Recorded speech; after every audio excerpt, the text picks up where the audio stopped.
Ok, bah déjà, bonsoir à tous et à toutes, et désolé pour ce changement de salle. Au dernier moment, on a rencontré un petit souci technique. Donc, au programme de ce soir, tout simplement, on va parler d'une technique de trading qui, du coup, pourra vous indiquer la tendance en cours. Et enfin, on fera comme d'habitude avec Sano, c'est-à-dire qu'on étudiera tout simplement les paires que vous souhaitez. Donc déjà, commençons par définir ce que c'est qu'une tendance. La tendance en trading, c'est très simple, c'est tout simplement le comportement des marchés. C'est-à-dire que quand on dit qu'on a une tendance haussière, ça donne à dire que on a des plus bas qui sont de plus en plus hauts. Et inversement, quand on a tout simplement on a une tendance baissière, c'est que les plus hauts sont de plus en plus bas. Et donc du coup, un indicateur qui est excellent pour déterminer ces tendances, c'est tout simplement ce qu'on appelle le Money Flow Index que vous voyez ici représenté en vert. En fait, lorsque la courbe monte, c'est-à-dire qu'on a des acheteurs qui viennent de rentrer sur le marché, ou plus précisément simplement un flot monétaire qui vient de rentrer, et inversement, quand tout simplement, eh bien ici, la courbe redescend, c'est que les gens ont commencé tout simplement à clôturer leur position, et donc du coup, on a tout simplement des trades qui sont tout simplement clôturés en profit ou en perte. Donc, il existe une technique qui est relativement simple, c'est tout simplement de combiner à tout simplement le Money Flow Index ce qu'on appelle une moyenne exponentielle de période 14. Et le constat, c'est très simple, c'est que si jamais vous avez un croisement et que simplement votre Money Flow Index repasse au-dessus de la moyenne, alors on repart en tendance haussière. D'ailleurs, regardez, c'est ce qu'on voit clairement ici, hein. Croisement, paf, tendance haussière, on enchaîne 6 bougies. Hop, et inversement, on descend des zooms plus. Hop, ici, on a la moyenne qui repasse au-dessus du Money Flow Index, et du coup, on repart en tendance baissière, etc., etc. Avec bien évidemment des petites zones d'hésitation des marchés. Donc la technique est relativement simple. Ce qui est également aussi très important à prendre en compte, c'est que le Money Flow Index est indexé entre 0 et 100, et du coup, la zone classique que les gens utilisent, c'est 80, 80-20, donc vous pouvez bien évidemment changer tout simplement ces zones-là, changer la période, etc. Mais c'est vraiment tout simplement les paramètres de base que la plupart des gens utilisent. Est-ce que c'est clair pour tout le monde jusque-là?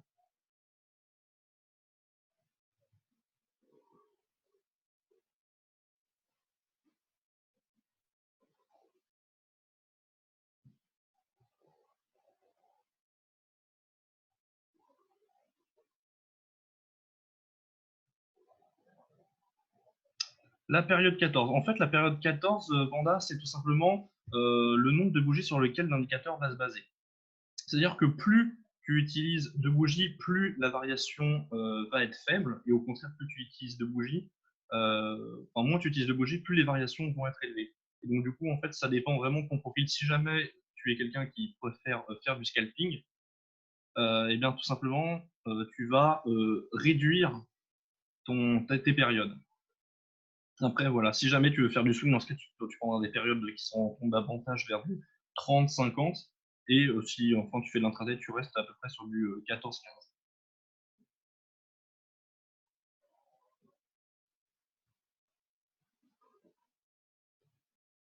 15. S'il n'y a pas d'autres questions, dans ce cas-là, on va passer simplement à l'analyse de vos paires.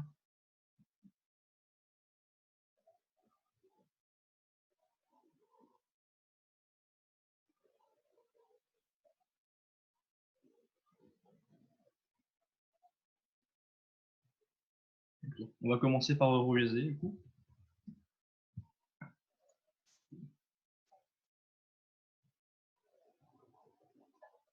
Donc, pour rappel, Euro-USD, la semaine dernière, qu'est-ce qui s'est passé? On a eu tout simplement une forte vente en début de semaine. Et enfin, on s'est rattrapé sur le seuil psychologique des 1,10, 1,09, 90, pardon. Et donc, du coup, pour cette semaine qui arrive, tout simplement, déjà, regardez, on clôture au-dessus de l'EMA 9, au-dessus d'un semi-palier de Fibonacci. Mais enfin, on reste toujours contraint par l'EMA 18. Du coup, concernant le scénario pour cette semaine, tout simplement, on peut considérer que l'euro USD va aller rechercher les indices 70 avant de rechuter. puisqu'au niveau fondamental, même si on a des résultats macroéconomiques pour les États-Unis qui sont relativement faibles, on a toujours cette faiblesse de l'euro à cause tout simplement de la BCE qui compte encore plus abaisser les taux et pourquoi pas continuer son quantitative. Donc c'est simple, si on revient chercher les indices 7, on commence à vendre tout doucement avec toujours la moyenne 100 qui fait office tout simplement de résistance. Et si jamais on arrive à clôturer au-dessus de ce pilier, alors dans ce cas-là, on reviendrait chercher tout simplement les 1, 11, 7. Est-ce qu'il y a une autre paire qui vous intéresserait pour l'analyse?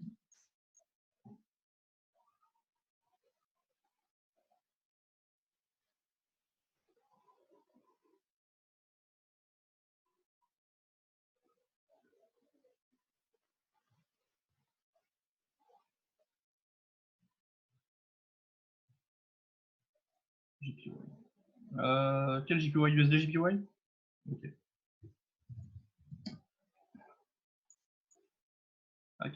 USD JPY, on voit qu'on est dans une zone d'incertitude, que ce soit simplement au niveau des EMA, puisqu'on voit que les deux EMA ici, EMA 18 et EMA 100, sont relativement plates. Et déjà, on voit que déjà l'USD a été fortement vendu ces dernières semaines. Au niveau du Money Flow Index, encore une fois, zone d'incertitude. Donc pour le moment, je ne me prononce pas sur l'USD JPY, j'attends de voir. Surtout alors qu'on a les indices qui sont en train de faire des plus hauts historiques. Donc ça pourrait être par contre une bonne opportunité pour simplement venir shorter l'USD JPY jusqu'au niveau de sa moyenne 100. Je pense. Ah, donc comme dit Wendy, l'US 30 en ce moment c'est extrêmement complexe, puisque déjà, hop, regardez, on va dézoomer. Nouveau plus haut historique, toujours en tendance fortement haussière, hein, les EMA qui sont tout simplement qui n'arrêtent pas de venir supporter les prix. Quand on regarde le Money Flow Index, on voit qu'on arrive en zone de surachat très fort. En revanche, ce qui est très intéressant à noter, c'est la clôture du VIX, qui est tout simplement l'indice de volatilité des indices. Et on voit que le VIX est sur support. Et donc, du coup, ça voudrait donc dire qu'on aurait quand même une forte probabilité que les indices viennent à se faire vendre. Parce que plus le VIX est faible, c'est-à-dire que plus les marchés actions sont haussiers. Donc actuellement, tout simplement à 28 000, puisque c'est à peu près le plus haut qu'on ait eu sur l'US 30, sur Admiral Market, on rentre en vente et on vise, pour sécuriser en TP, on vise son point, donc 27 900. Et ensuite, en dessous, c'est simplement les moyennes 9 et 18.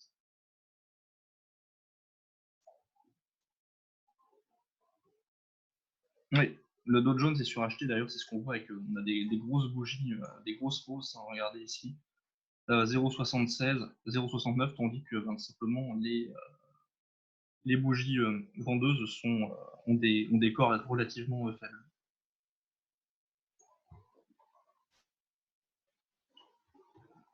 Est-ce qu'il y a une autre devise qui vous intéresse?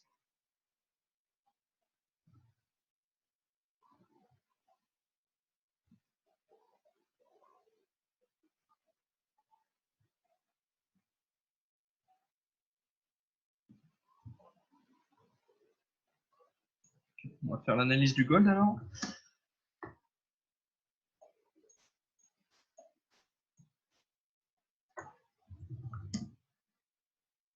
Ok, donc concernant le gold, eh bien déjà, Money Flow Index nous indique que prochainement on pourrait avoir une opportunité pour rentrer acheteur. Les cours sont tout simplement bloqués par le MA9, mais supportés par le MA100. Donc du coup, vous voyez bien qu'on on reste relativement dans une zone de range ici, entre 1470 et 1460. 1460 qui a un seuil extrêmement important pour le gold, puisque ça correspond à la résistance des 3 dernières années, avant qu'on l'éclate en fin juillet. Donc, si jamais on a bien le retracement des indices, tout simplement le gold qui repart à la hausse, obligé, avec tout simplement l'objectif des 1480 à court terme et à plus long terme, tout simplement, on pourrait retourner chercher les 1500, d'autant plus que les marchés attendent que la Fed abaisse encore une fois ses taux ou lance tout simplement un quantitative easing, puisque les banques commencent à manquer de liquidité. Donc pour le moment, même si la faiblesse de l'or, c'est simplement dû à une respiration des prix, hein, parce que regardez, de juin à août, globalement, l'or a pris 300 points, c'est énorme.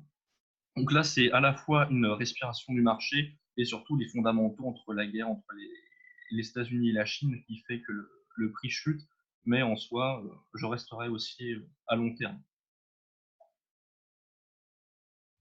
Ah, car les paires CHF JPY sur le niveau de France. CHF JPY, ça va être globalement du fondamental, puisque ce qui se passe en ce moment, c'est simplement le Brexit. Et là, ce qui est en train de se passer, c'est que si on se base sur les derniers sondages, pardon, sur les derniers sondages qu'on a, c'est que simplement le parti de Boris Johnson aurait plus de voix que ce qu'il n'a en ce moment, ce qui fait que du coup, il aurait plus de probabilité que l'accord qu'il avait négocié avec les États, avec simplement l'Europe serait validé, et donc du coup, on sortirait dans un Brexit avec accord, sinon simplement, ça continuerait à s'enliser. Un niveau psychologique important, 1450. Oui, 1450, 1460, c'est vraiment les seuils importants. De toute façon, en dessous, on retourne chercher les 1400. Il n'y a plus de palier de support à ce niveau.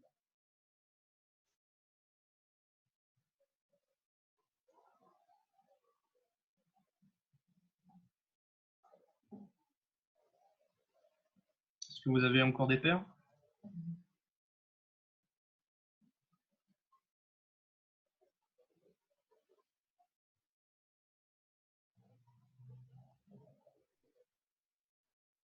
TVT information sur CHFJPY. Oui, c'est vrai. Mais après, attention, les épaules tête-épaule ont quand même une probabilité assez faible, c'est à peu près de l'ordre de 45%. Et donc, du coup, c'est quand même assez rare que les ETET fonctionnent. Puis surtout, c'est que si on regarde, on a bien le EMA 100 qui vient d'ici servir de support pour le moment, et qu'on a toutes les EMA à plat, donc vraiment, il n'y a pas de réel sens technique, en tout cas, pour sa chef JPY, donc ça va vraiment être le fondamental qui joue.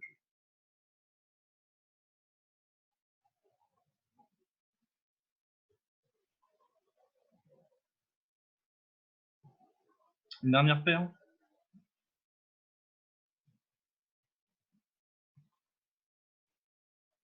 USD 4.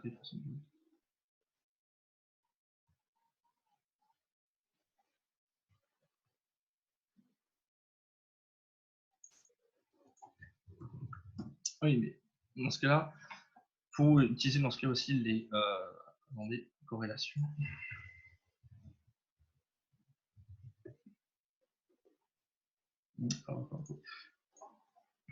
Encore une fois, ça va surtout être du fondamental. Euro-USD, il est actuellement en train de se faire booster tout simplement parce que la Fed, on attend de la Fed qu'elle baisse les taux d'intérêt et en même temps, on a l'effet tout simplement du Brexit. Donc, en fait, on a un peu tous ces éléments qui viennent contrarier à la fois le CHF et le JPY. C'est ce qui fait que sur les derniers jours, la paire a assez peu bougé. On est resté en range, mais en gros zone pardon, d'indécision. Hein. Regardez, ça fait quasiment depuis fin octobre et fin octobre jusqu'à simplement la semaine dernière, on reste dans un range assez énorme. Le Brexit et la Fed. Parce que si la Fed vient à baisser ses taux, simplement, ça veut dire que les taux d'intérêt sur le dollar seront moins importants. Et on sait que le JPY, c'est une monnaie, même si elle est très faible, qui a un rendement extrêmement intéressant. Et donc, tout simplement, en fait, quand l'USD chute, la valeur du JPY, quant à elle, augmente.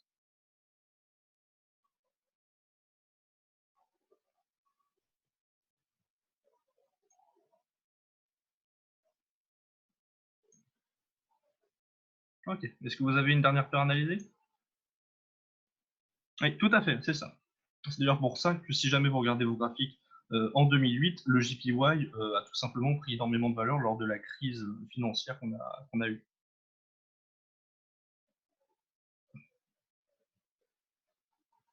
Ok, bah, si vous n'avez plus de questions, je vais laisser la parole à Max qui a des petites annonces comme vous aimez. Euh, Max, je te rends la parole. Yes, est-ce que tout le monde m'entend nickel? Est-ce que vous m'entendez parfaitement là, les amis? Yes. Ok, donc je suis pas là pour faire des annonces, ok, mais je suis plutôt là, on va dire, pour répondre à vos questions si vous en avez par rapport à l'application, etc., au site internet qui est sorti. Donc par rapport à l'application, donc je tiens à vous expliquer rapidement, et j'en suis vraiment désolé, les amis, mais Apple clairement nous met, excusez-moi l'expression, dans une merde totale. C'est-à-dire qu'ils ont un bug interne qu'ils ne savent eux-mêmes pas régler. On a contacté la dame de chez Apple, elle nous a dit d'aller sur un forum. C'est clairement du grand n'importe quoi, vous voyez. Et donc, on est en train de voir avec l'équipe technique qui devrait répondre logiquement demain à nos messages. Et dès que ça c'est fait, je vais faire une accélération au niveau du formulaire pour pouvoir être accepté chez Apple, parce qu'il y a une validation qui prend une semaine de base de cette façon-là. Avec Apple, ok. Donc Android est prête, hein, elle est même là, mais malheureusement voilà, le mieux est de publier les deux en même temps, que tout le monde puisse profiter de tout ça et que tout le monde puisse profiter de l'application. Au niveau de l'application, j'expliquerai à tout le monde le fonctionnement. Vous allez voir, c'est vraiment très simple. Comme on vous l'a dit, vous aurez les formations, les live trading en rediff dessus, tout sur l'application, et il y a pas mal de contenu qui arrive, bien sûr en gratuité pour toutes les personnes qui sont publiques, les amis, et qui ne sont pas premium. Il y aura du contenu en plus aussi pour les premiums. Et au niveau des premiums, les amis, je tiens à vous dire, et préparez-vous, il va y avoir de nouvelles personnes qui vont vous envoyer, que ce soit de l'analyse ou du signal, d'accord. Vous serez prévenu à l'avance. Le nom des traders sera écrit directement au niveau de l'application, tout comme leurs photos. Vous allez voir, c'est assez fun avec les photos. Et donc voilà, est-ce que vous avez peut-être des questions par rapport à l'application? Est-ce que vous avez peut-être des questions par rapport à l'open trade, ces choses-là?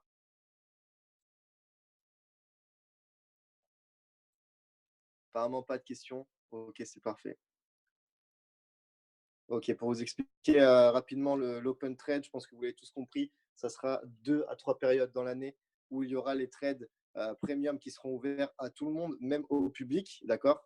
Et au niveau de cet open trade là, ce qu'on fera, c'est qu'on fera tout simplement une suspension des abonnements des personnes qui seront premium pour ne pas qu'ils aient à repayer et que ce soit gratuit aussi pour eux, ce qui est largement légitime envers les premiums. Voilà. Au niveau du site internet Robinhood, pour toutes les personnes qui sont investisseurs ou qui ne le sont pas encore, les vidéos, etc., tout sera présent dans la nuit. Je pense que vous avez compris que là, c'était assez chaud au niveau du travail. Ce qui est cool, c'est que voilà, vous aurez tout qui est en place cette nuit. Vous avez déjà la possibilité de travailler avec de nouveaux partenaires aussi, que ce soit là-dessus ou que ce soit sur notre site internet. Et ne vous inquiétez pas, les amis, pour le site internet Notorious Trade, tout de suite, il n'est pas beau. Ne vous inquiétez pas, dans la semaine, il sera magnifique. Quelqu'un est en train de retaper le design pour accueillir les petites formations débutants, etc., que quelqu'un nous a aidé à travailler, qui seront publiées directement sur le site.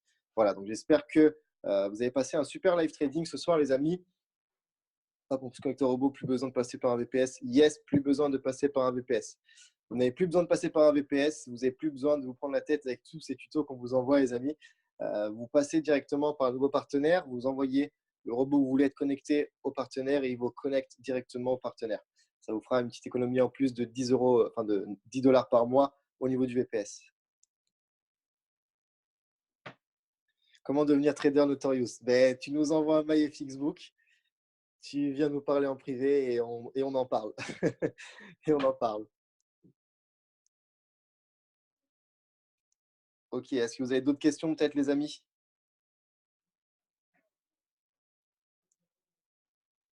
Dites-moi, que ce soit pour le robot, que ce soit pour voilà, tout ce qui touche Notorious, je suis là pour répondre à vos questions. Partenaire, tu parles de nouvel broker à qui vous êtes affilié? Yes, exactement. On va travailler avec Avatrade. Donc, pourquoi Avatrade? Tout simplement par rapport à leur régularisation, excusez-moi, et par rapport au fait qu'ils sont et vont être très, très, très réactifs avec notre équipe. On a une équipe technique qui est dédiée seulement à la structure Notorious. Donc, c'est quelque chose d'important, c'est quelque chose qu'on n'a pas chez les autres aujourd'hui.